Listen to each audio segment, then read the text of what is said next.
তরি জয়ের কাঁধে মাথাটা দিয়ে চোখ বন্ধ করে বলে, তাদের কাছে আমি মৃত। মৃত ব্যক্তি কখনো কথা বলতে পারে না। জয় কিছুক্ষণ চুপ থেকে একটা নিঃশ্বাস নিয়ে বলে, এখন ভেতরে চলো, অনেক রাত হয়েছে। আমার যেতে হবে একটু, বাসায় আসতে আবার একটু রাত হতে পারে। তরি জয়ের কাঁধ থেকে মাথা তুলে বলে, ও আমি এখানে একটু থাকি। না, রাত অনেক হয়েছে, এখন কুয়াশা বেশি পড়ছে, রুমে চলো। তরি আর কিছু না বলে জয়ের হাত ধরে রুমে আসে। জয় আবার পোশাক গায়ে দিয়ে তরিকে ঘুমাতে বলে চলে যায়। জয় চলে যাওয়ার পর তরি দরজা চাপ দিয়ে রুমে কিছুক্ষণ বেড়ায়।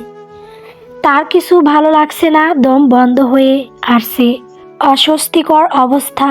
ওয়াশরুমে গিয়ে চোখ মুখে পানি দিয়ে আবার রুমে এসে এক গ্লাস পানি খেলো। তারপরে অস্বস্তি যাচ্ছে না, শেষে বেলকনিতে আবার আসে। ঠান্ডা একটা হাওয়া তরির শরীর ছুঁয়ে দিল। সে চেয়ারে বসে পড়ল, নজর দিল রাতের আকাশের কুয়াশার সব কিছু ঢাকা।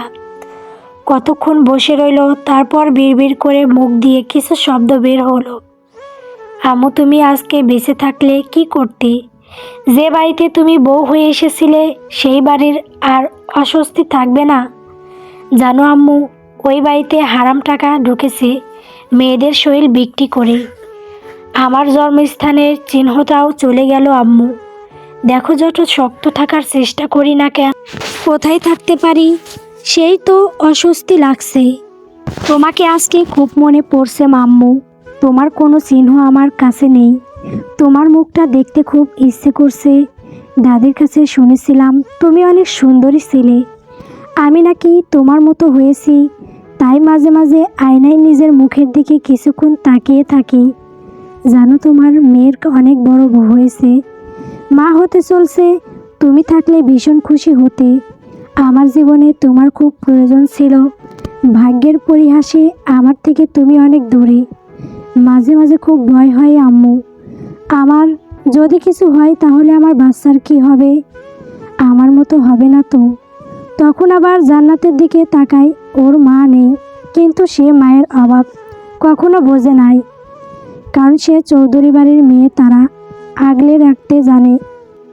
আমি না থাকলেও আমার বেবি ঠিকই আগলে রাখবে, সুন্দর একটা পৃথিবী দিবে। এই বাড়ির বউ না হলে আম্মু আমার জীবন থেকে অন্ধকার মুছে যেত না। এদের ভালোবাসা দেখে আমার এখন খুব লোভ হয়, অনেক দিন বাঁচতে ইচ্ছে করে।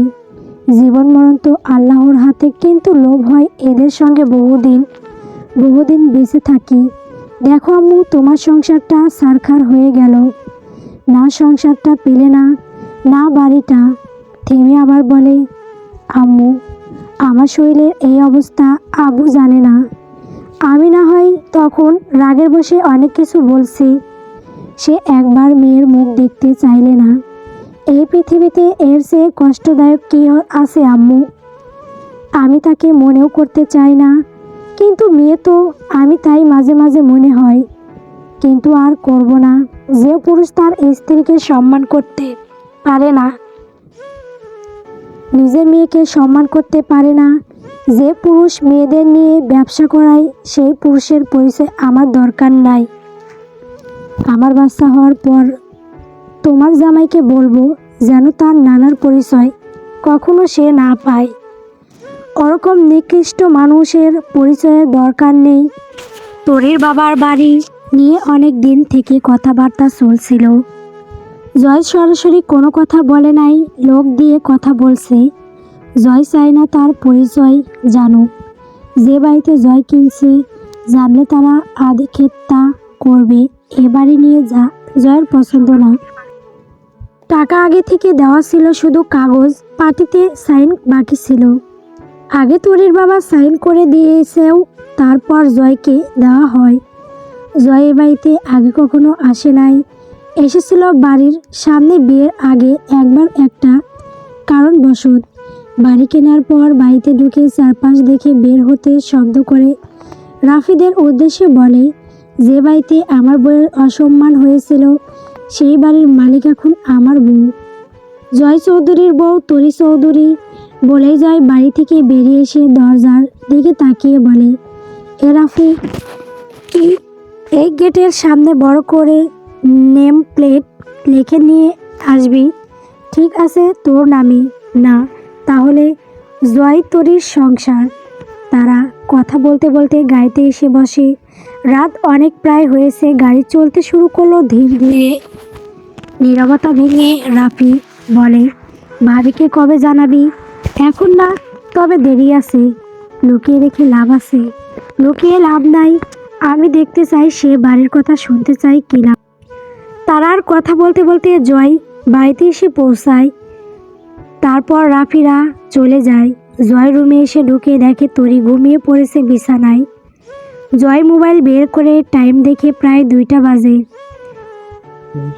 সে তাড়াতাড়ি ড্রেস চেঞ্জ করে ফ্রেশ হয়ে শুয়ে পড়ে তরিকে বুকে জড়িয়ে নিয়ে। তার বিয়ে ঠিক এর দিকে জান্নাত কথাটা বলে তরির কোলের ওপর মাথা রেখে।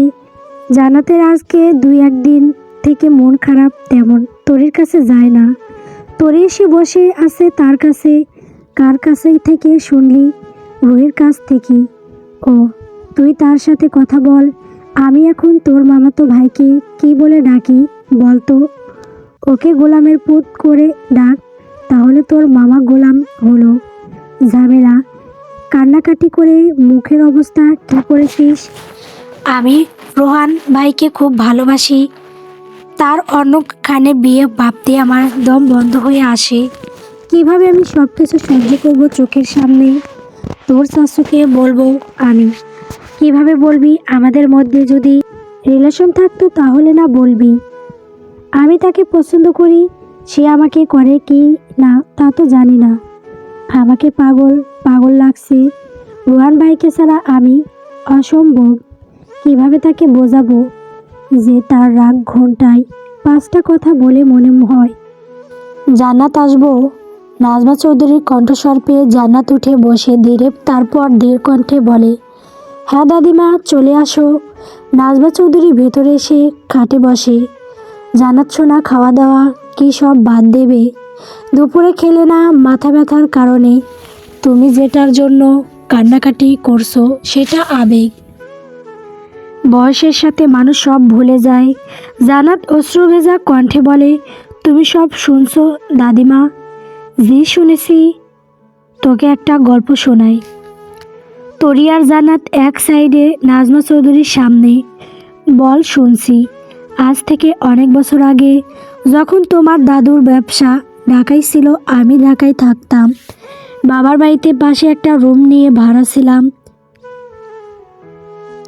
তোমার নানুর বাড়ি আর আমার বাবার বাড়ি একই জায়গায় ছিল। ব্যবসার কারণে আমাদের ঢাকায় টাকা লাগতো। আমার বিয়ের 2 বছর পর জাহিদ হলো। তার 2 বছর পর জয়। 2 সন্তান নিয়ে দিনগুলো ভালোই চলছিল। দুজনে বড় হতে লাগলো। ওখানে স্কুলে দিলাম। দুজনার পড়াশোনাতেই খুব মনোযোগী ছিল।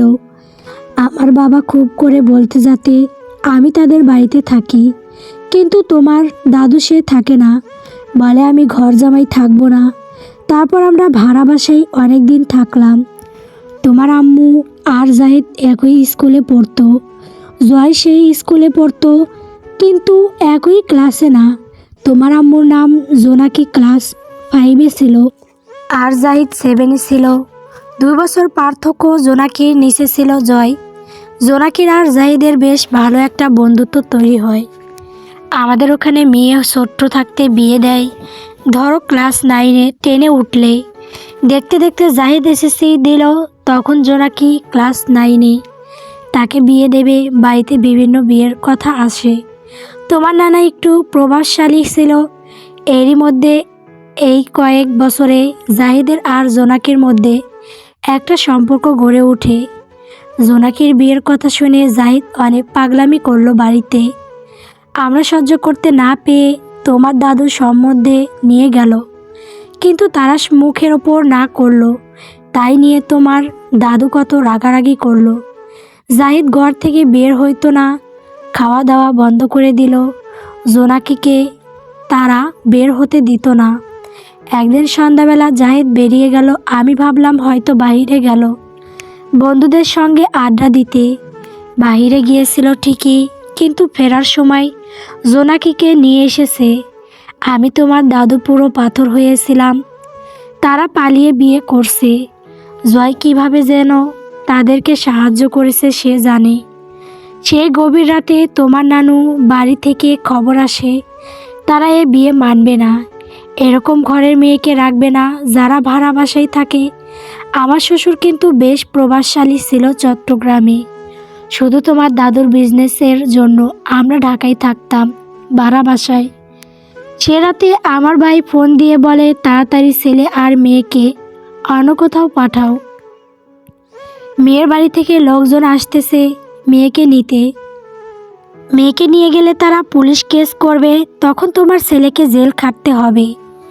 সেই রাতে পরিবার নিয়ে পালিয়ে আসলাম চট্টগ্রাম। এখানে আমরা স্থায়ী, ওরা এসেও কিছু করতে পারে নাই। পরে তোমার দাদু ঢাকায় গিয়ে দেখে তারা ভাড়া বাসায় সব কিছু ভেঙে চুরমার করে রেখেছে। আমরা কিছু বললাম না। তখন থেকে জাহিদ আর জয়ের জেদ তারা নিজেদের ব্যবসা বড় করবে, অনেক বড়। তখন আমার কোলে জিনিয়া 2-3 বছরের বাচ্চা হবে। তারপর জোনাকিকে নিয়ে সংসার শুরু হলো। জিনিয়া ওর কাছেই থাকতো সারাক্ষণ। আমি কোনো কাজের কথা বলতাম না, ছোট্ট মানুষ কী কাজ করবে। নিজের মেয়ের মতো ওকে দেখলাম, মাথায় তেল দেওয়া, গোসল করা, চুলে তেল দেওয়া, বেঁধে দেওয়া সব। জোনাকি সারাক্ষণ আমার শাশুড়ির আঁচল ধরে ঘুরে বেড়াইতো।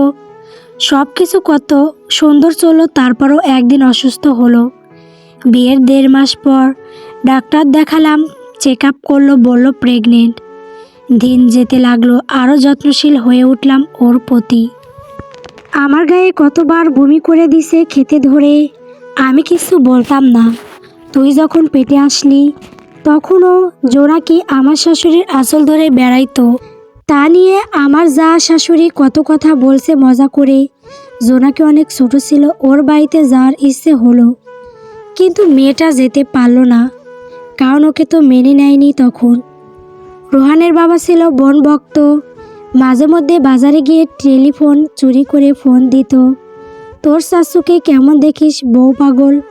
তোর বাবাও সেম ছিল। কি তাদের ভালোবাসা! জোনাকি হাসলে শব্দ হতো, মেয়েটার মুখে কি মায়া ছিল। যখন 8 মাস পার হলো তোর নানু আসলো মেয়েকে দেখতে। মেয়ের অবস্থা দেখে নিয়ে যেতে চাইল। জাহিদ এই শরীর নিয়ে যেতে দিল না, যদি কোনো দুর্ঘটনা ঘটে। এমনি বয়স কম, তার মধ্যে আবার ঢাকা থেকে চট্টগ্রাম জার্নি করে যাবে। আমরা কেউ রিস্ক নিলাম না।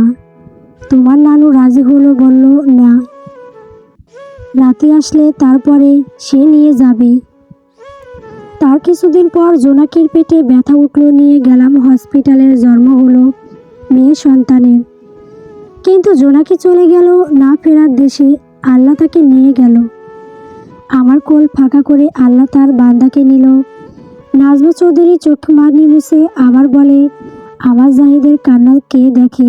পুরো হসপিটাল মাথায় তুলছিল।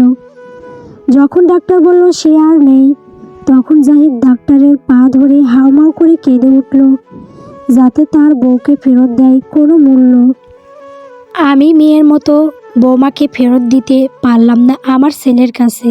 তারপর আমার ছেলের দিন গেল কাঁদতে কাঁদতে আর একাত্তে। তার শুধু একটাই আফসোস, জোনাকি তার বাপের বাড়ি যেতে চাইছিল, যেতে পারল না। হায় কি কষ্ট, কি কষ্ট আমার ছেলেটার। আমি মা হয়ে চোখের সামনে দেখতে লাগলাম। জোনাকি কখনো উচ্চস্বরে কথা বলে নাই। তারপর জাহিদ আমাকে নিয়ে নতুন করে বাঁচার আলো দেখে।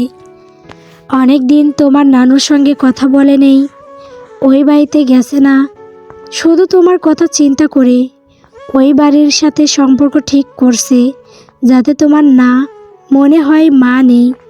তার জন্যে নানু বাড়ি যেতে পারলাম না। জান্নাত তরি, নাজমা চৌধুরী, তাদের চোখ দিয়ে জব জব করে পানি পড়ছে। নাজমা চৌধুরীর পুরনো কথা মনে পড়ে আবার ভেতরটা ছিন্ন বিচ্ছিন্ন হয়ে গেল। কিছুক্ষণ পর নাজমা চৌধুরী কান্না স্বরে বলে, কোথাও জাহিদের মনে হয় যদি জোনাকির বাপের বাড়ির সাথে সম্পর্ক ভালো হতো তাহলে জোনাকিকে ঢাকায় ডেলিভারি করত। নাজমা চৌধুরী কিছুক্ষণ চুপ থেকে আবার বলে, জাহিদের মনে এখনো পুরনো ক্ষত আছে। সে তার স্ত্রীকে খুব ভালোবাসতো। দেখ না, বিয়ে পর্যন্ত করে নাই, পরে আর তার স্ত্রী ছিল প্রাণের চেয়েও প্রিয়। তাই তোমার ভালোবাসা এখানেই বন্দি। গল্প এক সন্ধ্যাময় প্রেম। পরবর্তী পর্ব পাওয়ার জন্য অবশ্যই আমার চ্যানেলটিকে সাবস্ক্রাইব করবেন। ধন্যবাদ সকলকে।